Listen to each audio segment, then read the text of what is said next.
Maintenant, je marche au Rhum. J'ai 30 ans. 30 berges. J'arrive à Paris. Entre le poste et Paris, des années ont passé. 8. J'ai l'impression d'un énorme trou entre le roi et moi. Comme on dit, il s'est passé des tas de choses. Quand je pose le pied sur le quai de la gare, j'ai une petite valise à la main et une malle au bagage. Cette malle est pratiquement vide. Dedans, j'ai entassé des bouquins. J'irai la retirer dans quelques jours. Je sais vraiment pas où aller.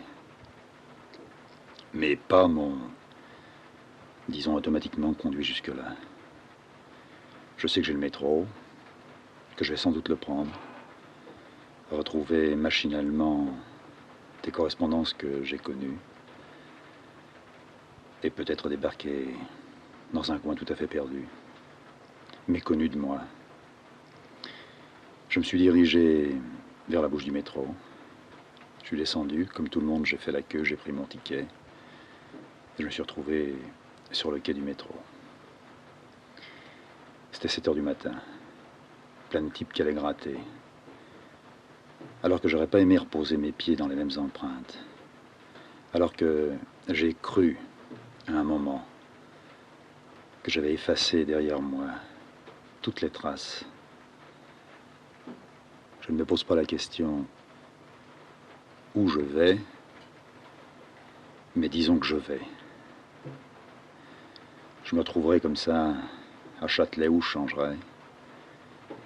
Dans le couloir de la correspondance, avec ma petite valise, j'ai l'air d'un type qui sort de tôle.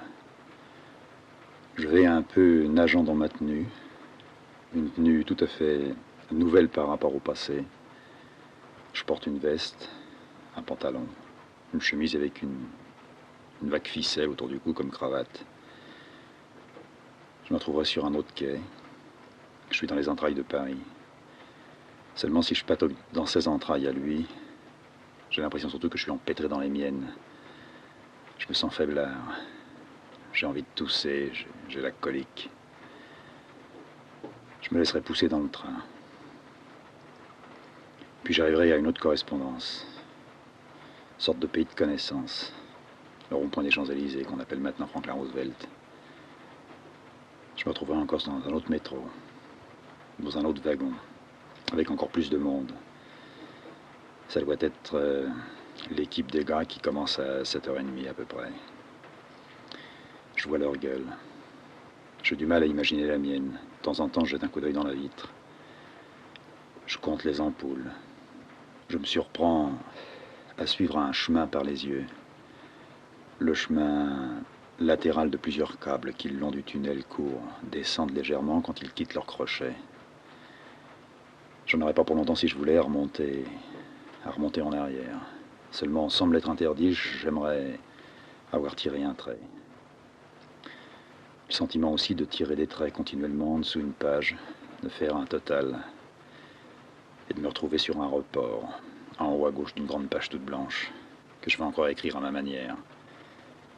Petit à petit, j'égrène les stations, et sans savoir pourquoi, alors que j'étais bien dans la direction du pont de Sèvres, une station que je fais plus que de connaître, que je transpire, je descends à Michel-Ange.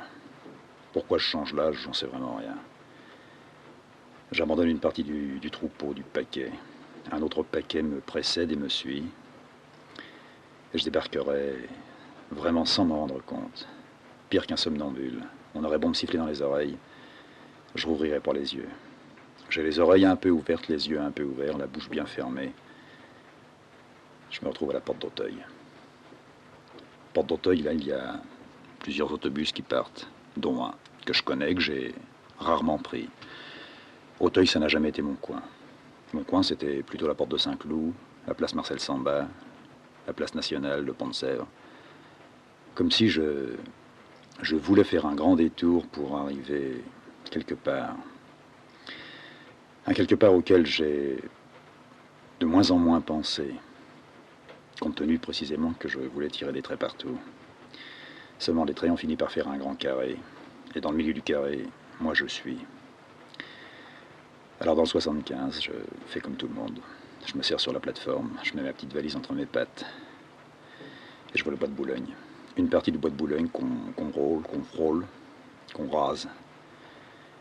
Le premier arrêt, je le connais très bien. Au second arrêt, ça sera l'église de Boulogne. C'est là que je vais peut-être descendre.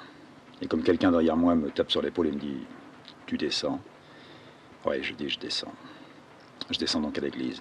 Je vais m'enfiler dans le boulevard Jean Jaurès, ou l'avenue Jean Jaurès, j'en sais plus rien. Je vais dépasser quelques boutiques que j'ai connues aussi un peu. Tout a changé, mais en fait rien n'a dû changer. Je vais marcher pendant 100 mètres, 200 mètres, histoire de me remettre un peu en course dans le bain. L'impression du coureur qui fait quelques coups de pédale ou quelques tours de piste avant de prendre le départ. Je m'échauffe, je me chauffe. Dans ma poche, ma petite fiole de rhum.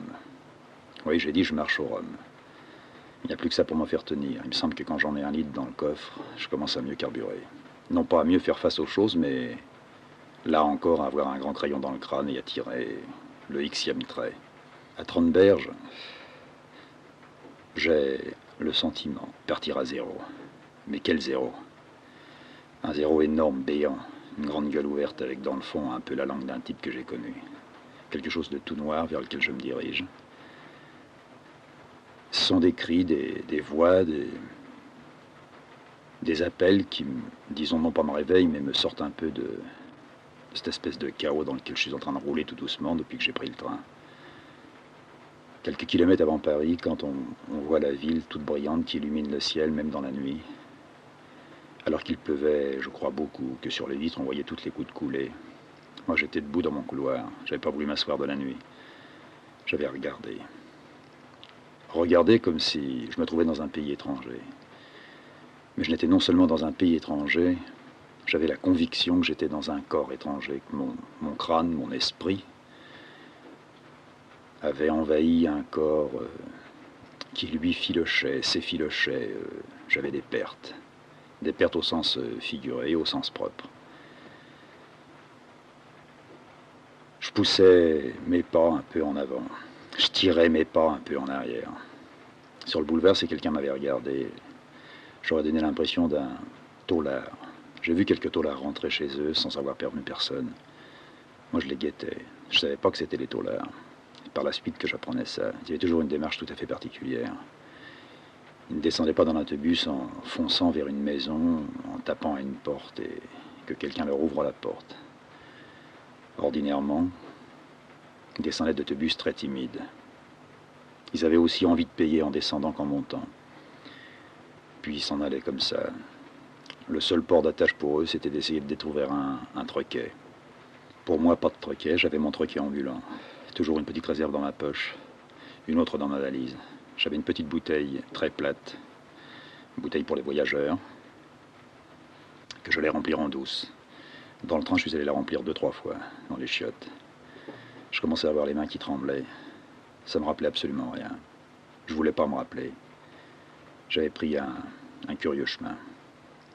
Puis ces cris que j'avais entendus, ces appels qui ne s'adressaient pas spécialement à moi, m'ont aspiré, c'était comme un aimant. Alors j'ai tourné à gauche, j'ai passé une grande grille. Et là je suis retombé, non pas dans un pays de connaissance, mais un peu chez moi. Toujours la même chose, ce chez moi que je voulais pas retrouver. Un chez moi qui d'ailleurs était vide, absent. Alors je suis rentré dans ce qu'on appelle un marché. À droite, à gauche, dans les allées, les types commençaient à sortir leurs choux, leurs poireaux, leurs artichauts. D'autres des poissonniers qui commençaient à ouvrir leurs caisses. De loin, on sentait que le poisson n'était pas là. Après, on s'approchait, on se disait oui, on approche, on approche. Ça puait, c'était pourtant du poisson frais. On commençait à appeler les gens qui passaient. J'ai tourné dans le marché une fois, 2 fois. J'ai fait toutes les petites allées, la grande allée du milieu. Les tentes qui empêchaient les types d'en dessous de se faire mouiller. Un grand mur que j'ai longé, c'était le mur de l'école. Je me suis souvent demandé si moi j'étais allé à cette école-là, qui était l'école du boulevard Jean Jaurès, si je n'aurais pas essayé de repérer la voix de la vieille. Encore un coup, j'essayais de chasser ça. Non pas que la vieille ou le vieux ou tout un tas de trucs me tournaient assez souvent sur la tronche, mais de temps en temps, il y avait des cloques, comme de ces bulles d'air qu'on faisait quand on était môme dans l'eau en mettant la tête dessous dans une cuvette et on faisait blo blo blo blo blo blo. Puis on disait à l'autre d'écouter si ça faisait le même bruit. On essayait de parler, mais on n'entendait rien. Il y avait un vague ronronnement, glougloussement qui était là. Ce glouglou, je l'entendais à nouveau. Je me suis retrouvé à la petite place du marché. La petite place qui était celle où la vieille venait. Moi, j'avais un grand faible pour 2 jours de la semaine. Je l'ai déjà dit, j'aimais pas aller à l'école. Et puis les 2 grands jours de la semaine, pour moi, c'était le jeudi et le dimanche. Le jeudi, j'allais aider la vieille à vendre. Et le dimanche, c'était pareil. Elle me recommandait de ne pas venir avant 7h30, 8h, quand le froid commençait à partir. L'été, elle m'interdisait de venir là. Je me plantais, elle me filait des sabots, en plein milieu des choux. Elle me donnait une toute petite caisse devant moi, sur une vieille caisse d'emballage. Puis je devais encaisser. Si j'avais du mal à rendre la monnaie, je devais l'appeler. On se mettait tous les deux, la mère et le fils. Quand je la voyais fatiguée, c'est moi qui prenais le relais. Je me mettais à gueuler. Ils sont beaux, mes artichauts, ils sont beaux, prenez-les, messieurs, dames. Ou alors c'était autre chose. Ma belle botte de poireaux. Regardez comme elle est belle, ma botte. Regardez comme elle est belle. Alors tout le monde rigolait. Je comprenais mal ce que je disais, mais je le disais avec beaucoup de conviction. De temps en temps, je voyais la vieille qui se retournait, qui écrasait en dessous son sabot un beau molar, un beau glavio. Puis je voyais qu'elle pâlissait, qu'elle commençait à geler toute droite. Elle mettait des gants qui étaient coupés au bout. Elle avait toujours ses fameuses gerçures. Oh, puis merde, j'en avais marre. Je faisais demi-tour. J'étais pas venu ici pour revendre quelque chose au marché. Moi, j'avais reconnu les patrons de la vieille, des Bretons. Mais eux me reconnaissaient pas. Je savais que non seulement il s'était passé 20 ans entre mes 10 ans et mes 30 berges actuelles, mais que j'avais, comme disait la vieille, énormément changé. J'étais devenu pour elle un type méconnaissable. Le gosse qu'elle avait, à sa manière, chouchouté, dorloté, était devenu une épave. On reviendra là-dessus. Je ne vais pas dire que c'est dur de reprendre. En fait, j'avais jamais eu à reprendre quelque chose. Mais de se trouver pas dans l'état. J'avais pas un état, j'avais tout autre chose que ça. De se retrouver là, tout flottant, à l'intérieur, comme dans les vêtements. Un curieux effet. Une sensation de grand vide. Non seulement parce qu'il s'en était passé, mais parce que ce que j'avais vécu, ce que je continue à vivre maintenant. Mais ce que j'avais vécu à ce moment-là, je le croyais, je le voulais. Il me semblait même que je le sentais, loin derrière moi.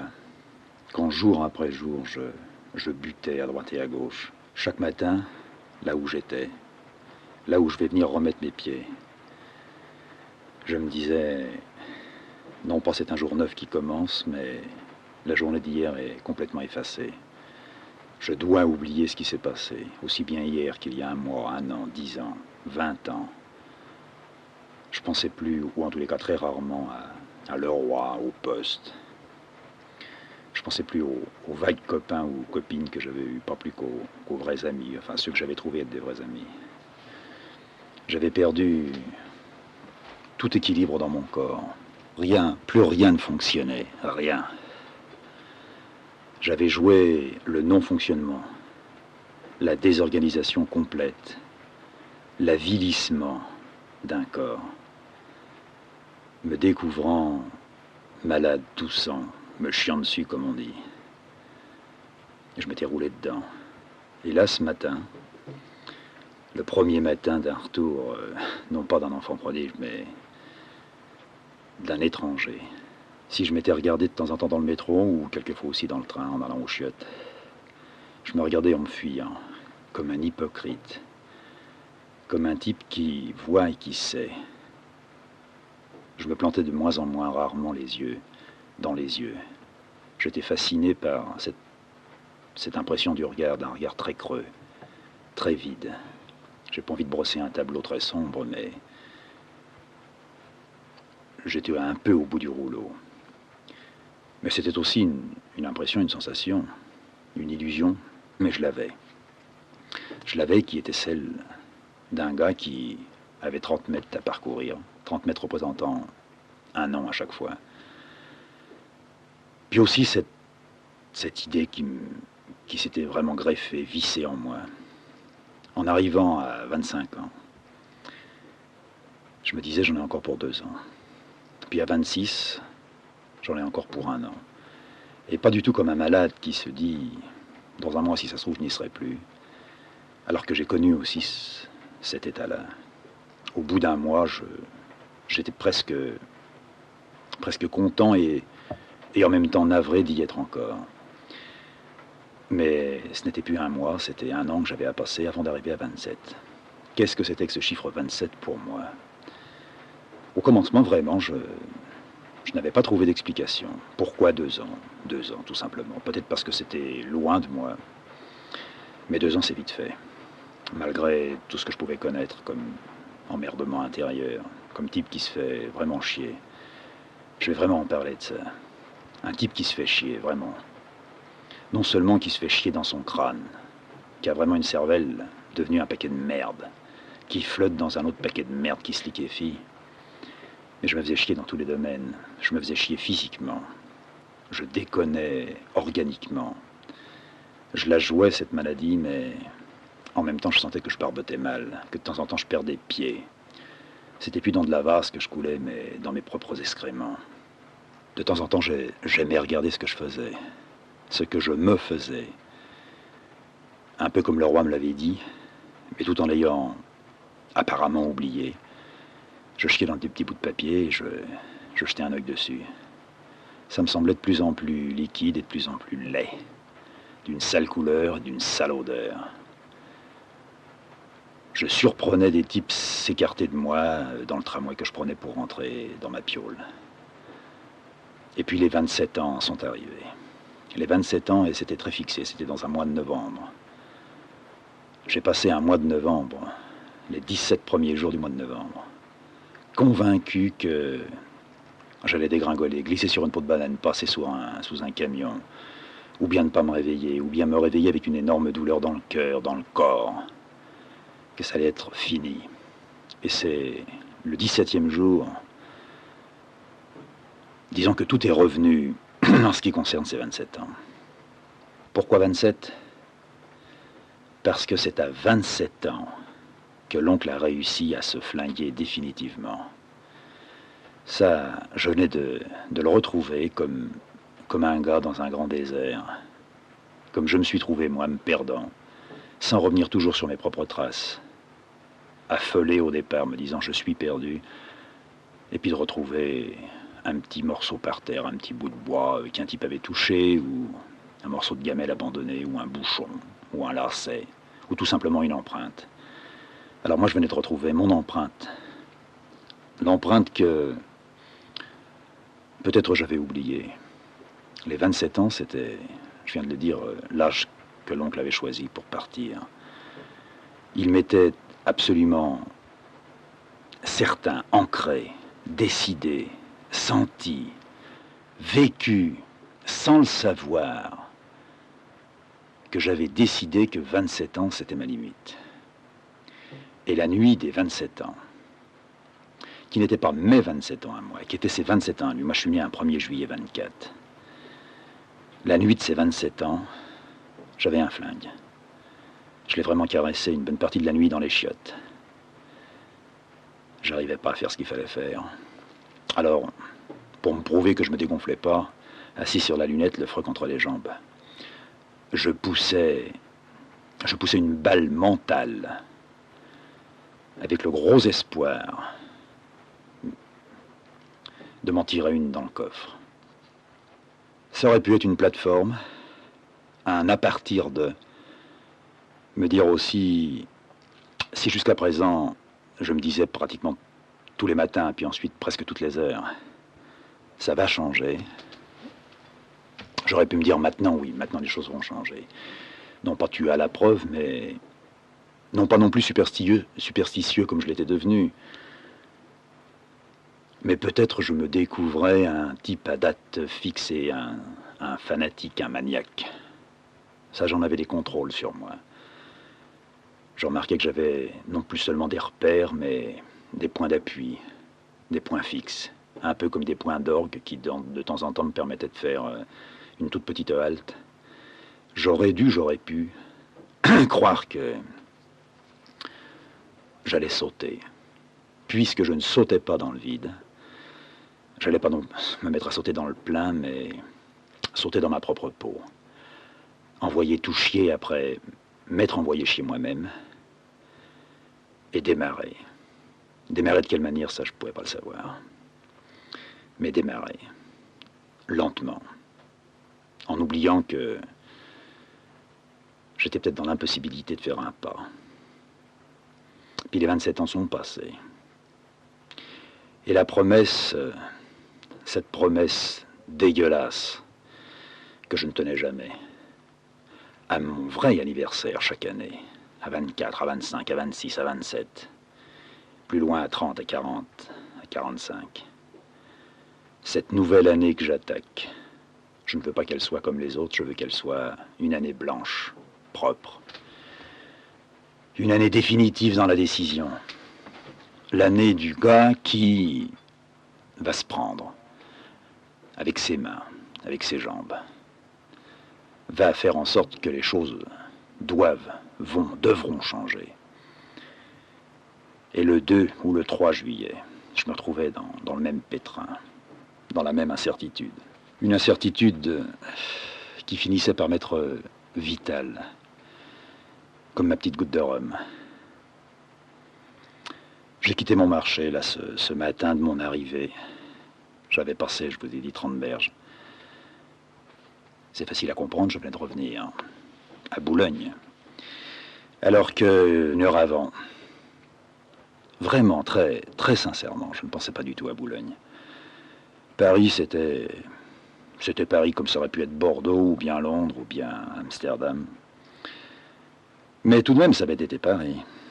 Un Paris avec, sur le bord de la Tignasse, un Boulogne, un Suresnes, un Puteaux, un Saint-Cloud. C'était certainement pas par hasard. J'avais voulu croire au hasard. J'ai quitté le Marcat. J'ai pris la rue Escudier. Puis je me suis retrouvé dans l'avenue Jean-Baptiste Clément.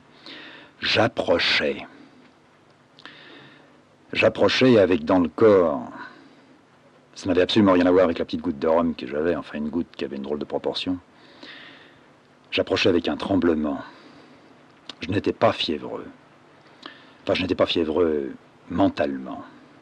J'avais la fièvre dans le corps, mais avec celle-là, je vivais, et je crois que si brusquement on me l'avait tranché, coupé, j'aurais été un peu plus perdu.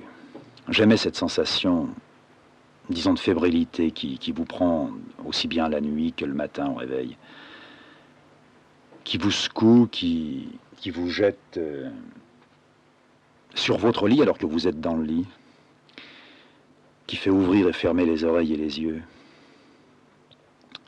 qui vous permet même de croire pendant un moment très court mais assez bon, qui vous fait croire que vous êtes ailleurs, que vous vous êtes quitté, et pendant ce laps de temps si court, là aussi sans doute de s'imaginer qu'on n'est non pas un homme neuf, mais qu'on est en train de renaître. Puis la seconde est suivie d'une autre seconde de doute, puis ensuite tous les repères qui reviennent. Le mur qui se trouve à gauche ou à droite, qu'on connaît depuis des années. Le corps qu'on n'a pas besoin de redécouvrir, qui est toujours le même. La laine fétide, la crampe dans le ventre, la douleur dans le dos. Des douleurs partout, partant vraiment des ongles des pieds jusqu'à la racine des cheveux en passant par les ongles des mains. Alors j'avais non seulement cette fébrilité de l'homme fiévreux, mais ce tremblement de l'homme inquiet, de l'homme affolé. Le boulevard Jean Jaurès, pour moi, ça avait été une toute petite chose de retrouver ce marché qui sans doute ne comptait pas, ou qui encore, je crois, ne comptait plus pour le moment. Avenue Jean-Baptiste Clément, je marchais sur le trottoir de droite. Si j'avais réfléchi, et si je m'étais demandé pourquoi je prends ce trottoir de droite, je n'aurais pas été long à le comprendre. C'était mon trottoir. Moi, j'avais des rues où, pour rien au monde, on ne m'aurait fait marcher sur le trottoir de gauche ou le trottoir de droite. Non seulement l'habitude, mais la nécessité, je n'étais que chez moi que sur le trottoir que je connaissais. Ça remontait à très loin. En étant enfant, je ne pouvais suivre le trottoir que parce que je connaissais les écarts, soit des dalles, soit du bord du trottoir qui le cernait. Je connaissais pratiquement tous les espaces, même le nombre, le chiffre. Si je me gourais, je recommençais. Là, je ne comptais pas, ni le bord du trottoir. D'ailleurs, le trottoir à l'avenue Jean-Baptiste Clément, il est extrêmement large. C'était la seule avenue, le seul vrai boulevard avec des arbres dans Boulogne. La Frise, le boulevard des Riches, là où se trouvait le Toubib. Le Toubib de qui je longeais la maison. Je dépassais sa plaque, j'avais pas besoin de savoir ce qu'il y avait écrit dessus, je pouvais très bien me le redire. Docteur Besançon, médecine générale, spécialité physiologue. Tous les jours, de 9 h à midi et de 14 h à 17 h. Pas de rendez-vous chez lui.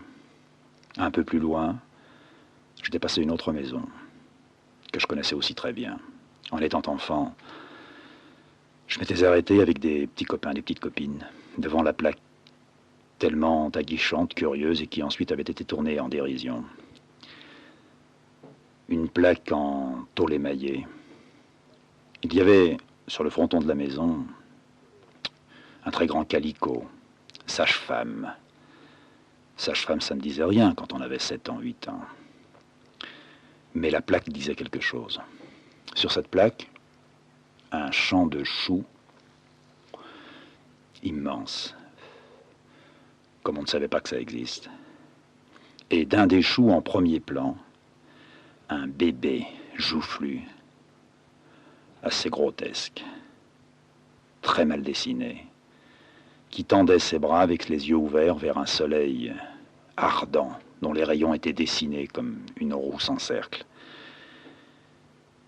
Au commencement, disons de notre découverte, quand on m'avait traîné, enfin, emmené, c'était assez loin de chez moi, ça avait été ma première sortie du quartier. Je crois que j'avais 7 ans. Ça se trouvait à peu près à 500 ou 600 mètres, et comme les chats, nous avions nos circuits. Des rondes, des cercles que nous agrandissions petit à petit, mois par mois, quelquefois brutalement, on gagnait 50 mètres, ou 20 mètres, ou 30 mètres, jusqu'à ce qu'un jour, un copain, une copine me traîne là et me montre. J'étais tombé, pas du tout en admiration, mais en extase, devant ce minot qui était là, qui tendait ses abattis, joufflu, tout était joufflu, gonflé, un gosse comme j'en avais jamais vu. Je m'étais vraiment creusé la cervelle. Ça avait été ma première découverte de la manière dont les enfants naissaient. J'avais bien vu des ventres pointus, mais je ne faisais pas la liaison entre les bébés que je verrais plus tard et le ventre dégonflé de la bonne femme. Par contre, en découvrant cette plaque-là, avec une petite fille qui, de son doigt, me montrait bien le chou, l'enfant qui sortait du chou, pas du tout émerveillé, mais étonné qu'on puisse naître dans des choux, donc qu'on soit arrosé. Ça m'avait tracassé pendant quelques minutes. C'est le même jour où j'ai appris que ce n'était pas vrai. Au fond, je n'avais pas plus envie de savoir si c'était vrai ou pas, mais j'étais content de savoir que on ne pouvait pas me prendre pour une bille. Dans mon coin, quand j'étais môme, ouais, je sais, je remets les pattes dedans, mais je peux pas faire autrement. Et quand j'étais gosse, je n'aimais pas qu'on me mente, qu'on me prenne pour une bille. Et assez souvent, je découvrais que on m'emmenait un peu en bateau et que mes vieux n'étaient pas mécontents. Que je repousse cette barque, que je revienne sur la berge et que j'ai besoin d'avoir les pieds, disons, sur la terre ferme. Une terre un peu molle, mais j'aimais pas m'embarquer. Et cette fois-là, du gosse avec le chou, quand je suis rentré à la maison, je savais donc que les enfants naissaient dans les choux et aussi que les enfants ne naissaient pas dans les choux. J'ai dépassé la plaque. J'avais jeté quand même un petit coup d'œil, je crois, dedans. J'arrivais pas à sourire. Cette petite valise si légère qui me tirait le bras et que de temps en temps je faisais passer d'une main à l'autre. Avec des pieds qui sans doute devaient traîner et laisser des traces derrière eux. J'ai dépassé la boulange, la mère Mazot. Une bonne femme qui nous faisait chier parce qu'elle prenait toujours le pain avec ses mains tout abîmées. Elle avait, je sais pas ce que c'était, une sorte de pustulence sur les doigts, sur les pattes. Et ma mère me disait toujours, quand tu rentres et que tu prends ton pain, la laisse pas te choisir. Prends le bout de pain, paye. Et viens toujours avec de la monnaie. Je veux pas qu'elle te rende l'argent. Je veux pas que tu touches. C'était le seul boulanger du coin. Je suis passé devant chez Mazot. Je me suis payé le luxe de ne pas regarder à l'intérieur. Un peu plus loin, il y avait le tabac. Le gars s'appelait Riffon. C'était un vieux bonhomme, obèse. Je l'ai dépassé. Une seconde, j'ai hésité. J'avais encore quelques ronds en poche. Étant donné que je ne savais pas où j'allais. Je ne savais pas où j'allais, mais j'étais à 50 mètres de l'ancienne cave ou de l'ancien appartement. Je me suis dit, je vais boire un coup. Ils vont me reconnaître ou ne pas me reconnaître. Je ne m'étais pas posé la question, puisque je ne voulais pas savoir que je revenais à Boulogne. Je m'étais pas posé la question, ils vont me reconnaître ou pas me reconnaître, ils vont m'ignorer ou pas, je vais devenir un étranger pour eux. Petit à petit, bien sûr, ils s'apprendront, ils retrouveront mon nom. Non, j'ai fait demi-tour, je ne suis pas rentré. Je ne suis pas rentré au tabac. J'ai fait encore quelques mètres et je suis passé devant Alphonse. Alphonse, avec son tout petit bistrot, les vitres, été comme hiver, embuées, à l'intérieur quand on rentrait, se frayait un passage parmi les buveurs. C'était vraiment le repère des buveurs, l'antre. L'enfer, comme disait de temps en temps la vieille. Mon enfer, disait elle-même. Là, j'ai voulu rentrer. Alors je me suis approché de la vitre. De l'intérieur, on ne pouvait pas me voir. Alors j'ai plongé mes yeux, à travers la buée du matin qui n'était pas encore très épaisse, à travers la saloperie des vitres que Alphonse ne nettoyait jamais. J'ai revu la grande table. Il y avait une immense table, ce qui ne se voyait pas dans les autres bistrots. Une immense table d'au moins 5-6 mètres de long, avec de chaque côté des chaises, serrées les unes à côté des autres. Alphonse n'était pas là. Il devait tirer son vin ou remplir des bouteilles. Mais il y avait au comptoir la femme d'Alphonse, une femme que j'ai toujours vue en train de sommeiller. Sommeiller, mais toujours prête à encaisser le fric. Qui était là, les mains sur son bide, dans une belle image populaire, avec sa tignasse qui avait légèrement blanchi. J'ai mis la main sur le bec de canne, puis j'ai poussé la porte. Elle s'est levée. Je ne pouvais pas boire autre chose que du rhum. J'ai commandé un petit rhum. Elle m'a servi ça. J'ai fait cul sec. J'ai demandé combien je lui devais. Elle ne me reconnaissait pas.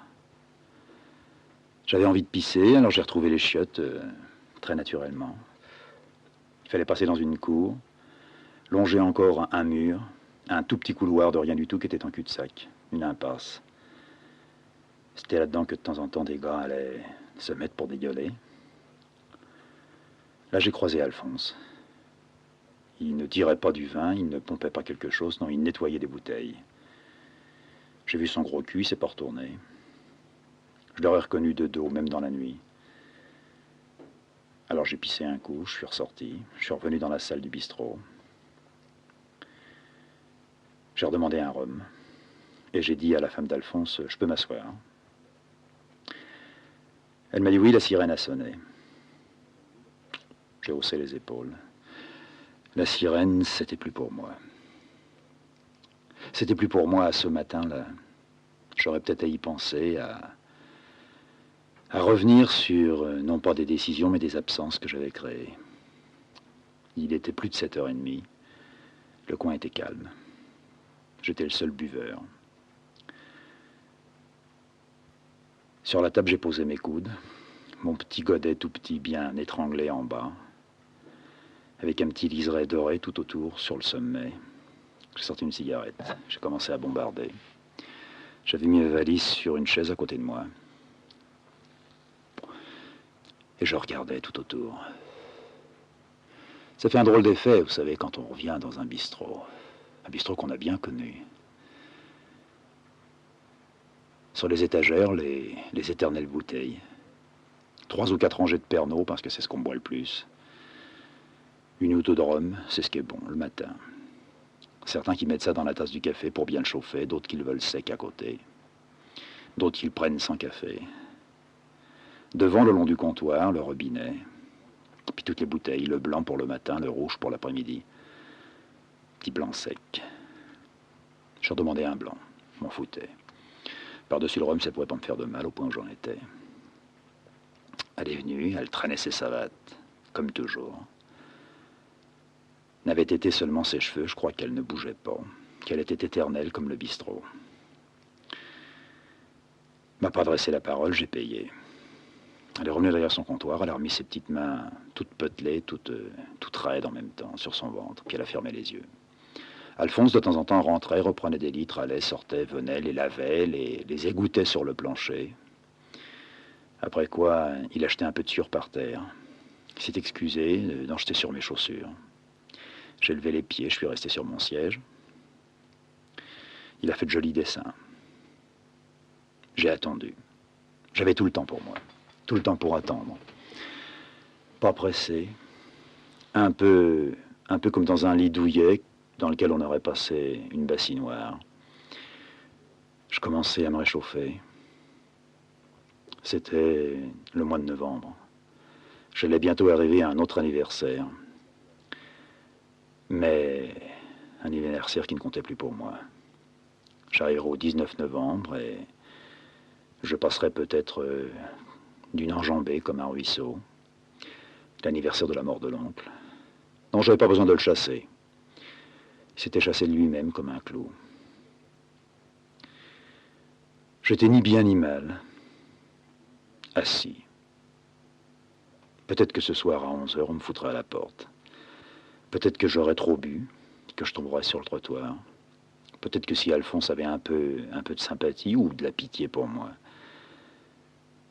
il me dirait que je pourrais dormir là dans un coin. En tous les cas, c'est ce qu'il faisait avant. Quand un gars avait trop reniflé, trop lampé, il acceptait de le garder là toute la nuit. Et le lendemain matin, il acceptait même les dégueulis qu'il nettoyait. Pas lessivé. Autre chose que lessivé. Comme ces grandes essoreuses que j'allais voir de temps en temps quand la grand-mère lavait son linge. Qui charriaient, qui broyaient, qui décapaient de vieux bleus. Ou des draps dégueulasses d'hôtel remplis de foutres et de dégueulis. J'étais dans une essoreuse. Une essoreuse qui tournait rondement, avec plein de lessive et d'eau de javel dans les yeux. De temps en temps, je fermais mes yeux. J'avais envie de mettre ma tête dans mes coudes, puis de pousser un petit roupillon. Toute ma nuit, je l'avais passé debout dans le couloir, me refusant, quand je sentais le sommeil qui revenait, de rentrer dans un compartiment, puis de m'affaler sur une banquette. J'avais sommeil. Peut-être un sommeil de fatigue, alors un bon sommeil. Et sans avoir besoin de quitter ce sommeil, tout à coup, j'ai le sourire qui a dû me venir aux lèvres. Parce que sur la grande glace, derrière les bouteilles Pernod, là où de temps en temps les gars se jetaient un petit coup d'œil pour voir dans quel état ils étaient, quelquefois c'était pour eux le dernier petit moment juste avant de sombrer de l'autre côté. Cette grande glace, sur cette grande glace, écrit au blanc d'Espagne, je retrouvais l'auto, samedi. Il est bien possible que la glace n'ait pas été nettoyée depuis des années. Le loto commençait à s'essuyer, à s'effacer. Il y avait des chiures de mouches dessus, il y avait tout ce qu'on pouvait imaginer comme épaisseur de tabac, de relents de vinasse et de sueur. L'auto, tous les samedis. Oui, c'est vrai, tous les samedis, il y avait l'auto. Hello Théo. À une époque, je me suis demandé ce que ça voulait dire Hello Théo.